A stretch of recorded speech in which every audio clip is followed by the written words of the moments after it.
kemarin baru aja diumumin kalau AEW bakalan live AEW All In, kembalinya AEW All In live di Wembley Stadium London.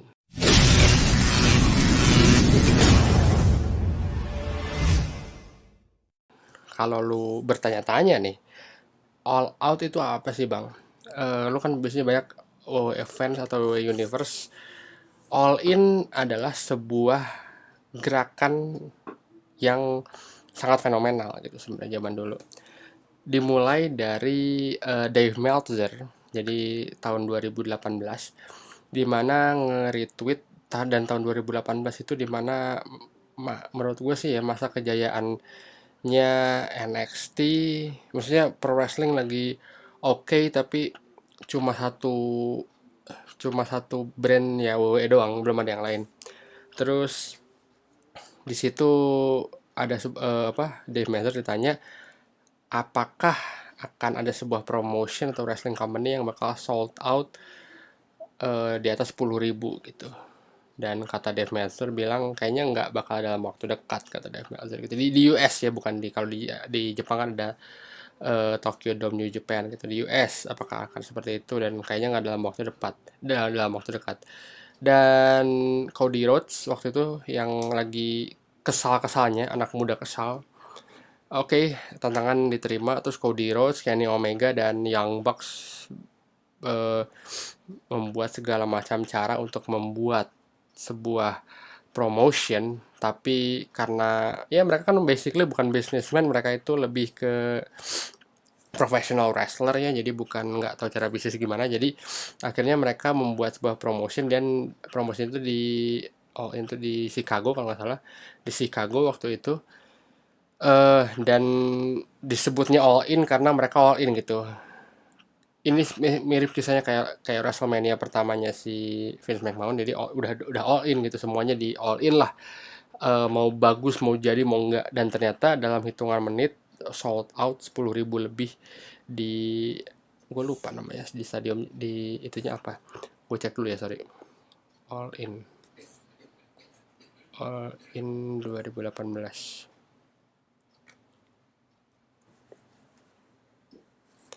di,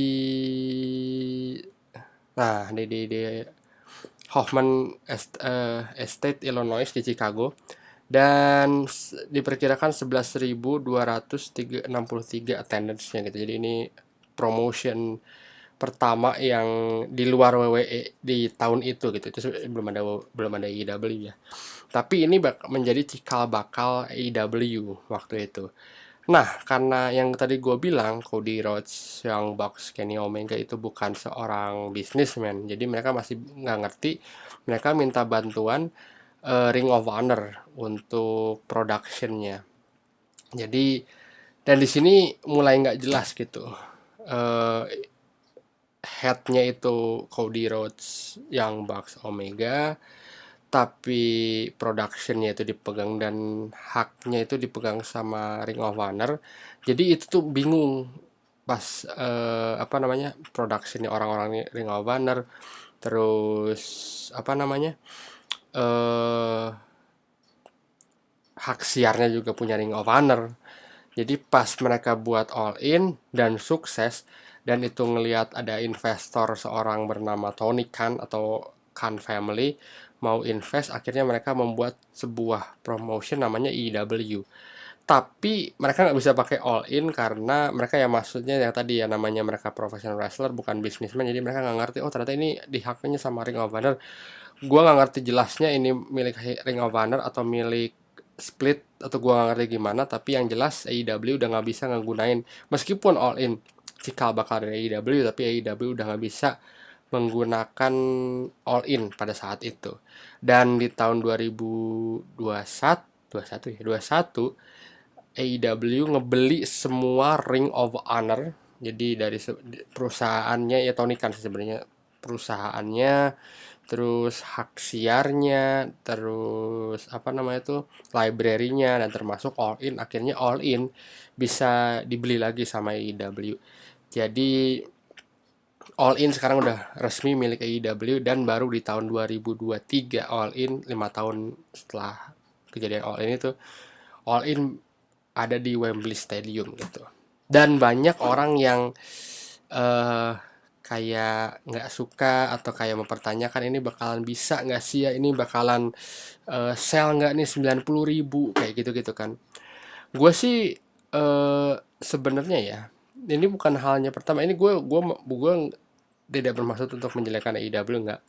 Tapi pertama, ini pernah ada kejadian di mana TNA waktu tahun itu, TNA lockdown 2000, gue berusaha ingat apa 2012, 2013, 2013 kalau nggak salah. Main event itu Bully Ray lawan Jeff Hardy, Aces and Eight, dan TNA masih hot-hotnya, masih keren-kerennya. Itu TNA ngepromosiin TNA lockdown di Texas Alamodome. Texas Alamodome tuh yang tahu kan 50.000, 60-70.000 gitu kapasitasnya.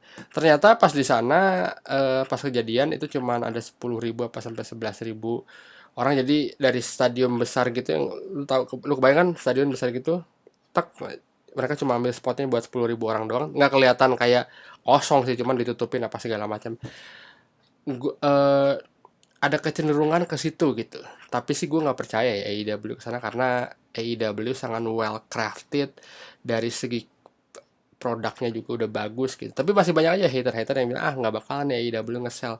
Dan juga AEW itu kemarin ngebuka pre-sale pertamanya itu cuman 15.000 apa kayak gitu. Dan menurut gue sih wajar ya, karena sekarang bulan apa sih, bulan April ya, Agustus, eh, sekitar 4 bulanan lagi terus ngebuka ini gitu. Terus, wah bedain sama WrestleMania gitu-gitu kan. Dan menurut gue sih nggak bakalan pernah ada orang, nggak bakalan pernah ada sesuatu yang bisa menggantikan WrestleMania. Dan nggak ada juga, dan apakah gue percaya ini akan sukses, gue percaya banget gitu. eh Kalau kita breakdown ya, WrestleMania itu sebuah brand yang gue sih udah sering bilang sih ya, WrestleMania itu udah harus jadi wrestling apa, pekan wrestling internasional, bukan WWE ya, wrestling internasional gitu. Jadi semua kayak kemarin Great Muta ada di WWE di Hall of Fame lah, mungkin nextnya ada main eventnya Kenny Omega lawan Roman Reigns. Menurut gue kayak gitu-gitu sangat inilah, karena nggak ada lagi dimanapun promotion apapun termasuk AEW yang bakalan bisa menjadikan bisa membuat WrestleMania baru gitu. Lu bisa mempunyai kayak the next The Rock, the next John Cena, the next Roman Reigns, the next babyface lain lah, atau di TV ratingnya tinggi. Tapi menurut gua susah untuk punya WrestleMania kalau WrestleMania tidak digunakan secara baik sama WWE. Tapi WWE kan ya, WrestleMania udah pasti kan dalam tanda kutip ya lebarannya WWE si WrestleMania itu. Karena WrestleMania itu menurut gua dia tuh punya dua brand dan kontennya tuh bagus banget.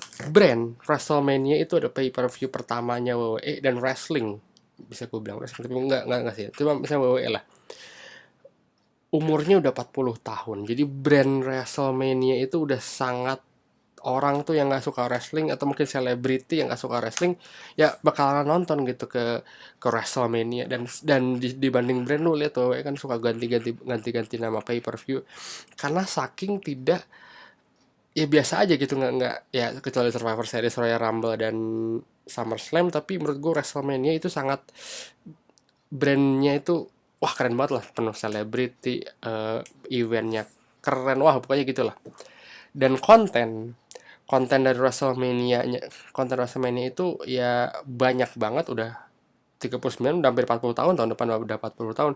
Di situ udah banyak banget dari nama-nama kayak Hulk Hogan, Ric Flair, Stone Cold, The Rock, Cena. Itu orang-orang besar di sana, orang-orang yang sekarang masih besar, misalnya kayak Chris Jericho, John Moxley pernah di WrestleMania juga.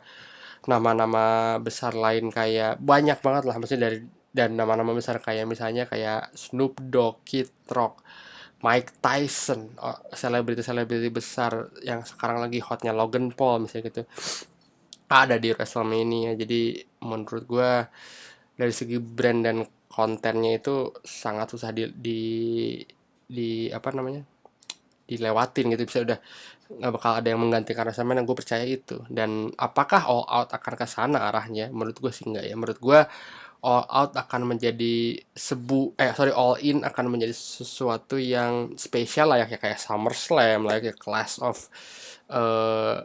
apa sih, Clash of Champion, Clash of Castle, dan event-event lain kayak Tokyo Dome yang New Japan, yang di apa, Wrestling Kingdom, mirip-mirip kayak gitu gitu. Nggak bakal ada yang kayak WrestleMania gitu bakal bagus. Tapi apakah gue skeptis akan all ini? Nggak, gue sama sekali nggak, dan gue sangat excited. Dan gue kalau misalnya, kalau aja ke London nggak susah ya, gue pengen banget sih sebenarnya nonton di Wembley gitu. Pertanyaannya, apakah menurut gue all in bakalan sell 90.000 tiket? Menurut gue sih nggak. Menurut gue all in gak bakal 90.000 tapi gue nggak tahu ya. Tapi menurut gue sih mungkin di 70.000, kayak kalau all package gitu kan, nggak ya, kalau misalnya 90.000 kan ada ring, ada segala macam. Tapi menurut gue sih bisa di 70.000, atau setidaknya gini, atau apapun yang dijual AEW. Dan AEW juga, Tony Khan itu seorang, atau bapaknya lah, seorang businessman, pasti tahu lah dia harus jual berapa, dia harus bagi tiket berapa ya. Karena WWE juga sama kan, dari 80.000 kemarin yang dibilang sama Demi sama Snoop Dogg, nggak semuanya dijual. Gue yakin itu ada sekitar, mungkin dari 80.000 itu kayak 60.000 itu apa namanya tuh, yang dijual. 20.000-nya lagi di tiket bagi-bagi lah, karena kan nggak tribun-tribun gitu yang lu menang apa apa, radio-radio itu promo-promo, lu pasti pernah dapat tiket-tiket kan, yang tiket-tiket gratis ya, dapat tiket gratisnya WrestleMania ya. Gue yakin kayak gitu sih. Dan di All ini juga, apapun yang di AEW jual, menurut gue sih bakalan sold out. Dan kenapa? Karena di market AEW di Inggris itu selalu nomor satu. Di London, di Inggris apa di UK itu nomor satu, selalu selalu jadi utama lah. Dan di Eropa tuh udah nomor satu lah, karena di sana. Jadi menurut gue bakalan sold out di sana. Dan gue percaya banget AEW bakal memperlihatkan sebuah event yang wah nih gitu. Dan ini juga seminggu setelah WrestleMania, nggak sampai seminggu sih, beberapa hari setelah WrestleMania, Tony Khan ngumumin All In bakal ada di Wembley Stadium. Terus 2 hari benar setelah Vince McMahon take over Raw gitu. Jadi menurut gue ini WWE bakalan kebakaran jenggot ini menurut gue, karena dengan adanya event ini, gue bilang kalau nggak ada yang bisa menggantikan WrestleMania, tapi belum tentu ya, nggak ada yang bisa menggantikan Raw, karena Raw dan SmackDown udah karena Raw dan SmackDown tuh udah kayak, kalau gitu-gitu aja kayak Vince yang running, menurut gue bakalan, orang-orang bakal pindah gitu ke tontonannya ke AEW kah, atau ya promosinya, tapi bisa aja pindah ke AEW. Dan kalau misalnya ini jadi, wah, ini ancaman besar menurut gue untuk WWE as a company, dan bukan sebagai WrestleMania. Karena di sini lihat nanti marketnya gimana, kepuasan marketnya. Kayak WWE biasa ngambil kan, di London bakal ada Money in the Bank tuh bulan Juli, dan bulan depannya ada ini. Itu juga bisa berimbas ke orang ngapain spend duit buat Money in the Bank. Kalau WWE-nya busuk kayak yang dilakuin sama Vince sekarang, mendingan gua nonton AEW gitu. Who knows? Dan kalau menurut gue sih ini adalah tamparan keras buat WWE ya. Dan ini yang gue suka sih sebenarnya as a wrestling fans. Gak usah lu sebagai wrestling fans nih yang masih muda-muda, gak usah lah lu fokus di WWE, fokus di AEW, nontonnya dua-duanya gitu.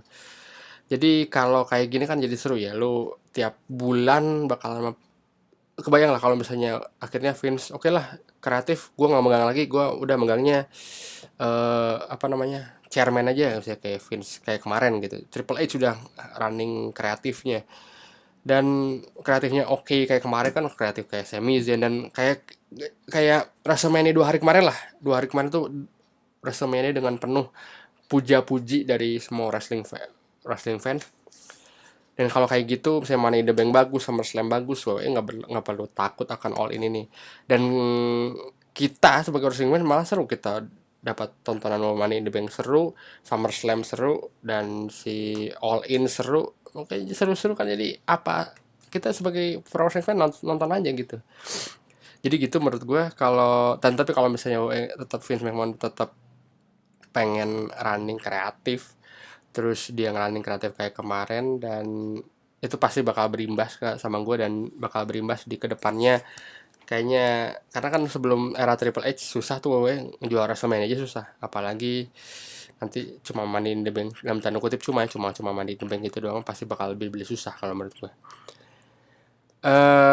Dan gue sih berharap, satu lagi, gue sih sangat tidak berharap ada si Empang di sini, sangat tidak berharap gue, karena momen dia menurutku udah habis. Gue salah satu orang yang menantikan si Empang pas kemarin return, sangat happy dia bisa return gitu, karena dia cabut dari WWE yang menurut kita waktu zaman dulu dia melawan WWE, dia melawan Triple H, menurut kita dulu Triple H dan Vince McMahon itu bad guy-nya, jadi kayak gue nggak suka sama kreatif, anjing lah kreatif, gue cabut dari WWE. 2014 dia cabut dari WWE, dari wrestling malah. Terus akhirnya 2021 dia balik ke sana, dia udah dapat tempat enak, udah dapat spot, udah dapat AEW World Champion, tapi malah menyia-nyiakan kayak gitu dengan bullshit apapun, dengan akhirnya berantem sama segala macam. Jadi gue sih ngerasa yang masalah tuh si Empang, dan benar juga kata Chris Jericho, si Empang itu cancer buat locker room. Jadi bad influence lah. Banyak para pro wrestling fan malah pengen banget ada si Empang, kayak kayak nggak ada yang lain gitu, kayak dia tuh satu udah tua, yang kedua dia dari wrestlingnya juga udah tua aja, udah lihat dia mau yang kayak Hangman, apa namanya yang gue lupa, yang finishing move Hangman, gue lupa namanya apa ya, finishing move Hangman lah, dia aja botch kan beberapa kali, banyak botch, dan dia udah tua, dia nggak begitu oke lah. Di zaman dia prime 2005 itu oke lah, tapi kalau di zaman sekarang nggak, dia kalah jauh banget menurut gue sama kayak Edge yang udah berapa tahun nggak wrestle tapi masih bisa oke kan penampilannya. Si Edge malah udah lebih tua daripada dia, masih banyak orang-orang yang lebih tua yang udah ini bisa lebih bagus, sementara si emang ya lah gitu, gitu doang gitu. Jadi maksudnya dari segi wrestling wise, dari segi big name nggak gitu juga sih menurut gue ya. Jadi masih ada Bryan Danielson, ada Jericho, ada banyak lah di AEW, Kenny Omega dan segala macam. Dan kalau misalnya dari segi match sih gue nggak berharap siapa lawan siapa ya, karena di AEW selalu mempertontonkan wrestling match yang bagus. Jadi gue terserah Tony Khan aja, gue pasti nonton si All In di Wembley Stadium ini gitu.